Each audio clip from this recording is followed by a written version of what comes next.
Well, hello all. We have decided to stealth camp here tonight. About 2 months ago, I made this table and chair with the intention that this will double as a bed. I was hoping that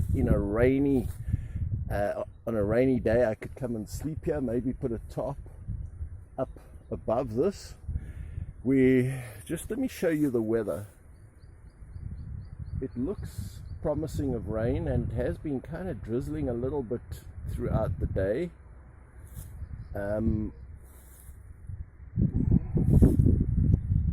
It's not very stealthy because there, I guess, are the closest houses and the road. But if it's raining, that adds to the stealth. So we're going to just have some supper here. I've got some lovely pickled fish that I made this afternoon. And then we've got some tea and a few other things. And then we plan to put some grass on this bed, which is serving as our table. We've got a chair here. It's a little bit springy. And so we're going to have some supper. And then I'm going to put some grass on this bed, and hope that we can stealth camp here for the night. All depends whether any people come to disturb us, and whether it's because this is looking rather open at the moment. You can see all the trees are being cut down. This used to be very stealthily hidden when I first built this. And as I say, in the rain it'll be more stealthy, but we'd love to have everything in life, but it's not necessarily possible. So let's put the camera here.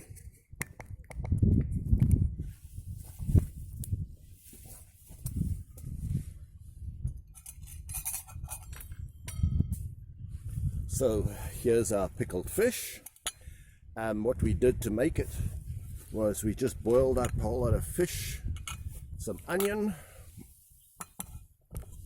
Then once the fish was cooked, we added some curry, we added vinegar, sugar, a bit of flour, and then our herbs, which were included the curry, but we also added some bori. I'm not sure what the normal name for bori is, but it turns it a little bit yellow. And it'd be good to have some bay leaves and cloves, but I've already had some for lunch and it's delicious. So now I bought this frozen baby hake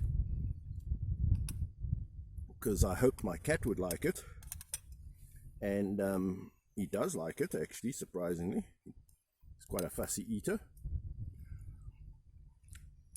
And I sure like it, but this is the first time in a long time I've made pickled fish. I've just got to be careful with the little bones. Now, pickled fish you used to be able to buy in the supermarkets, but you can't anymore.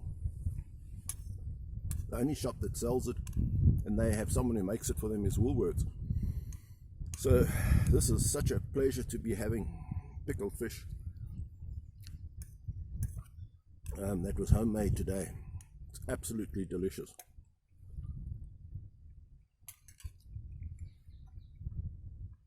Now, I've tried stealth camping in good weather, and obviously it's very pleasant. I was hoping that it'd be raining cats and dogs tonight, just to see how it would be like sleeping. I haven't brought a sleeping bag. I'm just planning to put some grass on here, and I have got a foam mat, and hoping to see how well I sleep in what would be considered probably some of the less ideal conditions.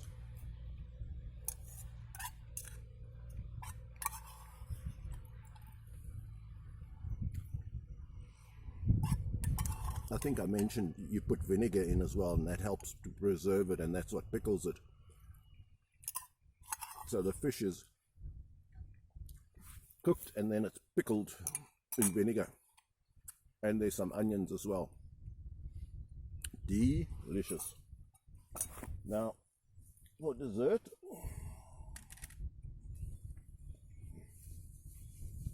I've got some grapes that grew on our vine. We live in an area where there are baboons, and baboons love grapes, and they just, if you're unlucky and they come while the grapes are ripening, they just destroy everything. So these bunches I was able to save by covering them in socks and then wiring the sock closed, and they haven't figured out that there are grapes inside the sock. These are Katorbas. They are absolutely delicious grapes. You don't eat the skin though. Absolutely fantastic. If I wanted on camera, this is what we do. But I guess that might be considered bad manners. I notice even the baboons don't eat the skins. You can eat the skins. I'm sure it's just roughage. There, I've eaten the skin. I don't know why I don't. But anyway, these bunches came from bunches we were able to save from the baboons by just keeping them enclosed in a sock. And you put the socks over them when they start to go this dark color.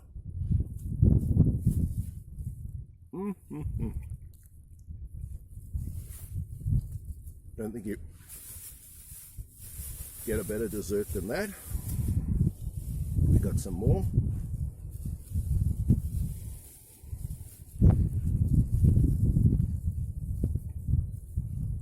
Now, quite lovely, yeah.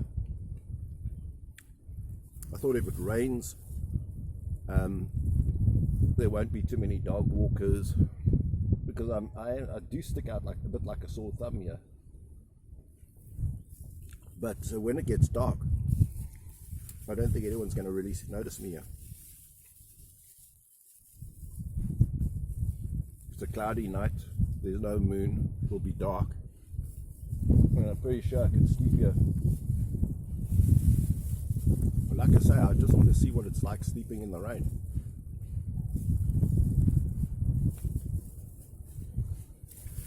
So, that was delicious, delicioso. Oh, so delicious. And then let's have some tea. Then I think I should get preparing my bed. I guess most restaurants don't do this. They don't clean out the last utensil with tea, but I'm sure I'm gonna have enough tea left over. So there we go.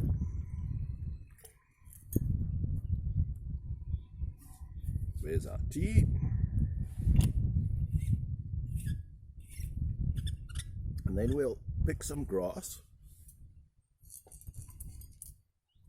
put it on this bed. Now the whole point of this is to enjoy the simple life. I mean, it's really uncomplicated here. And you know, when there's no hustle and bustle in your life, it just gives you time to start thinking clearly which one can do out here.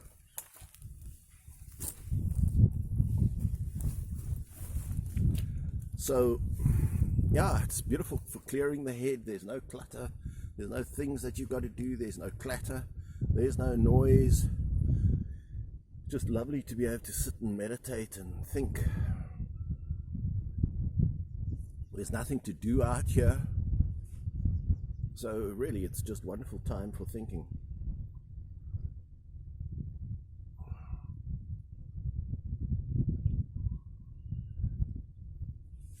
That tea is lovely. So I just want to show you what I plan to do.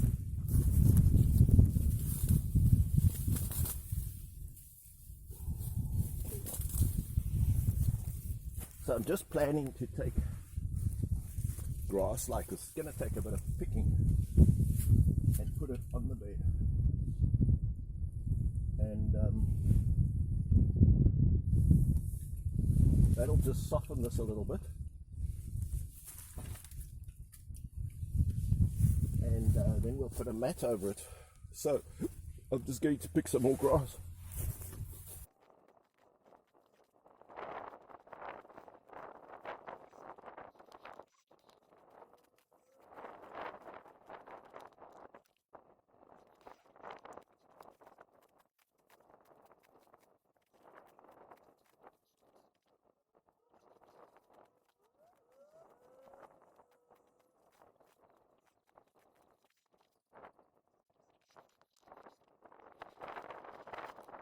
So let's just put a sleeping mat over this.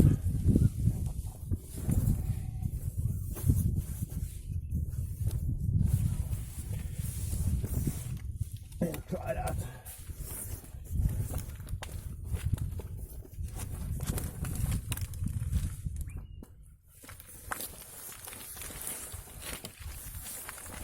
Feels pretty comfy.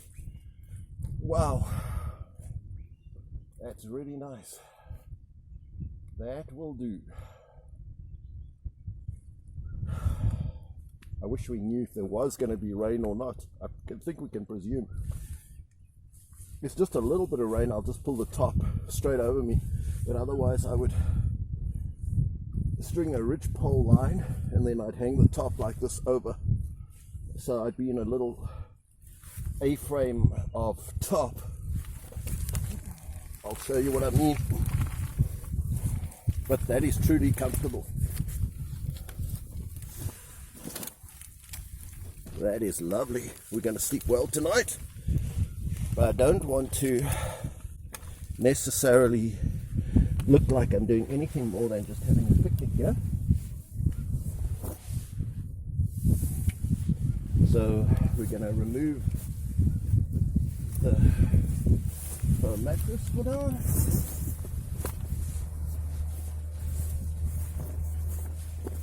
And then when it gets dark,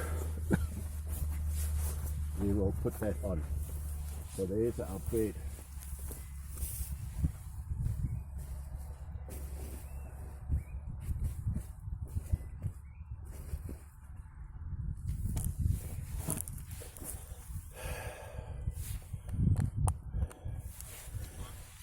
Now, stealth camping is to me a lifestyle, it's a philosophy.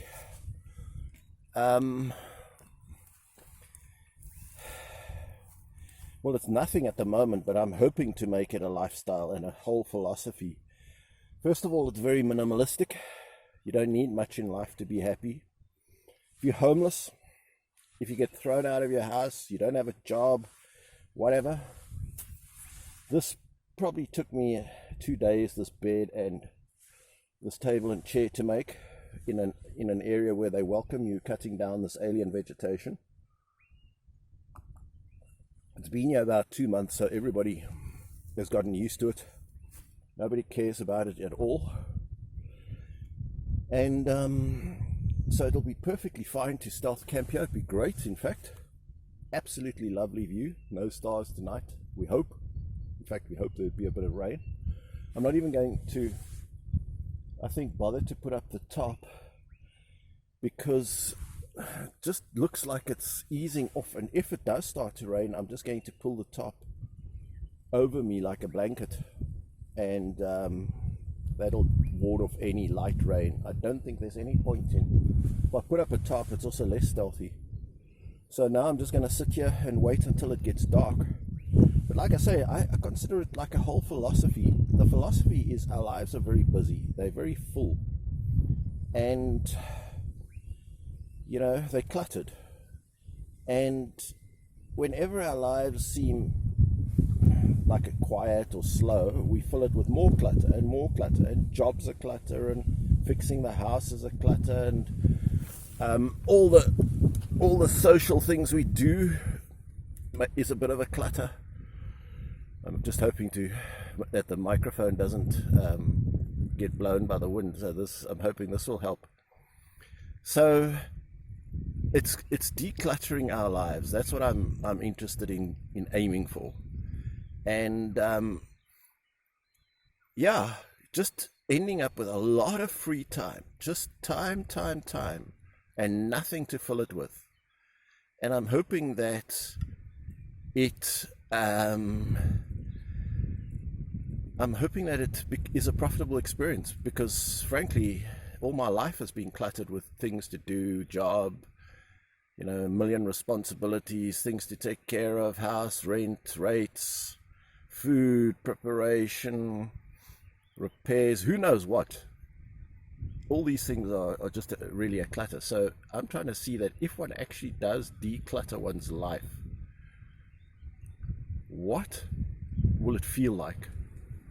Just to have time to become one with the universe, to become closer to hearing the voice of God. There's God and there's noise, or clatter.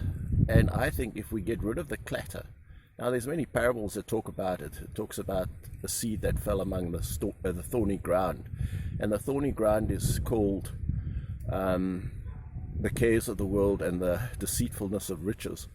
All those things that we strive about can choke out the seed, which is hearing from God. So the hope is that in the quietness of our decluttered life, we can hear more clearly the voice of God. And maybe the voice of God will say, go back to the clutter. I very much doubt that.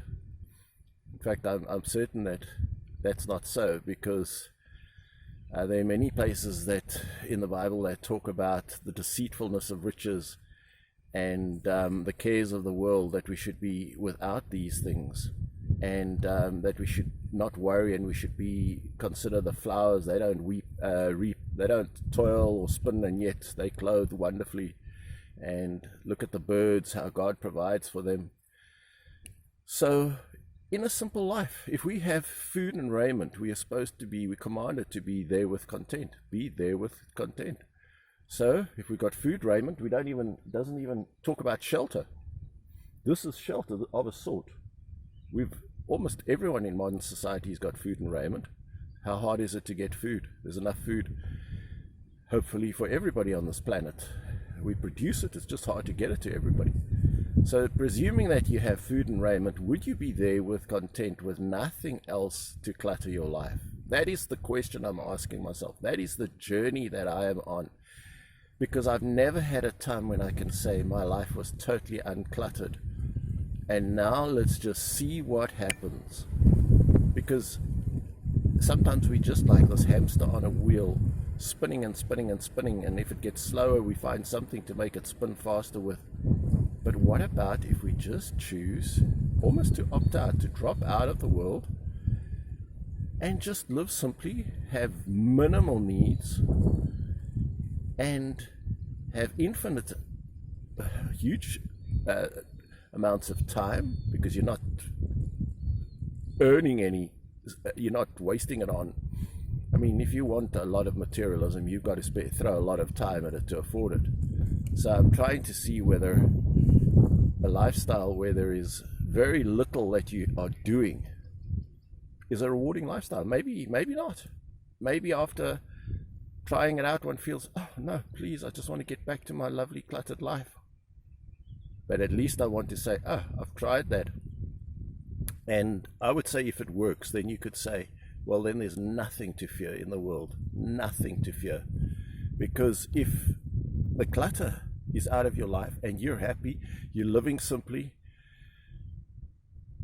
then, and your needs are almost non-existent, then the world has no hold on you. And you're lightly anchored to this world. The man has no hold on you. Society is vying for your time. And as I say, that is the philosophy that I'm trying to get into. And I think that stealth camping, goes great with a motorcycle. You motorcycle 50 kilometers down the drag every day, find a tree to sleep under, or build yourself a little primitive shelter, sleep there, and get on your bike, go another 50 k's down the road, maybe buy a loaf of bread on the way. And what a life that could be. But maybe not. Maybe it's terrible. Who knows? So stealth camping certainly is a voyage of discovery. As one sits in the open with no distractions, one begins to think about how God is not time limited. He's got infinite time. And if he's got infinite time, those of us who are going to receive eternal life should start thinking too in terms of we've also got infinite time. And therefore we can afford to slow down, because time is not a limiting commodity if one has eternal life. It's not like you have to think that you're always under some sort of time constraint. I'm sure that God doesn't work that as if he's under some severe time pressure, because he's got all the time in the world to do anything and everything that he wants to do. And if one is a child of God and has infinite time, surely we could start thinking also in terms of, hey, I've got infinite time. I'm the recipient of eternal life. And then the time constraints of being a human may tend to vanish a little bit. So I think we should perhaps think of looking at time as in a slightly more different way, maybe a bit more like the way God looks at time. That time is, maybe we could spend more time, spend 15 minutes without getting impatient. God could spend 1,000 years and it's like a day to him. So if we have 15 minutes and we stealth camping, we're out in the open, we're in the bush, I think one of the greatest challenges is all that time that is it going to hang heavily on me? Or is this some sort of godly attribute that one can lay hold of? And that is that time is just some wonderful thing that one enjoys at the moment, and one doesn't feel these constraints to accomplish or achieve anything. So I'm sure God doesn't feel driven to accomplish every day, or he doesn't have a sense of self-worth. So one thinks about how Christ was driven into the wilderness for 40 days and 40 nights to do nothing at the moment that he started his ministry, and how John the Baptist spent his time out in the wilderness, and others like Elijah, how they spent their time years away from society. So maybe there is just something in being away from all the constraints of modern life. I don't know. This is what I've got to discover. I've been a teacher for most of 46 years, and that's quite a busy job. Leaves you very little time to think of anything except your next lesson and preparing it and marking and this and that, and actually delivering the lesson and the usual day's work. So I would say it'd be interesting just to have unlimited time on one's hand, and to just see how you handle the pressure of having infinite amount of time and no pressure to feel that you have to fill it with anything. Anyway, that's part of the challenge. It's getting dark, but before it gets too dark, I want to just show you how beautiful and how nice it is around here.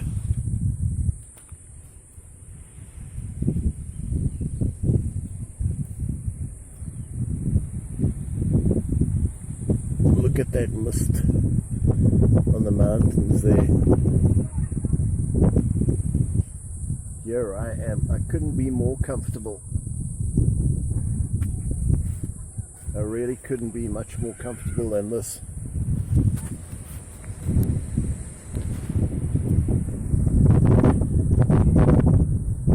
So when it gets darker, I'm just going to pull a tarp over me, and yeah, this bed is super comfortable with the grass on these sticks.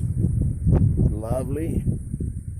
And it's just so wonderful to be in such an environment where one can just meditate and be contemplative. but it's just lovely. I'm waiting for it to get dark.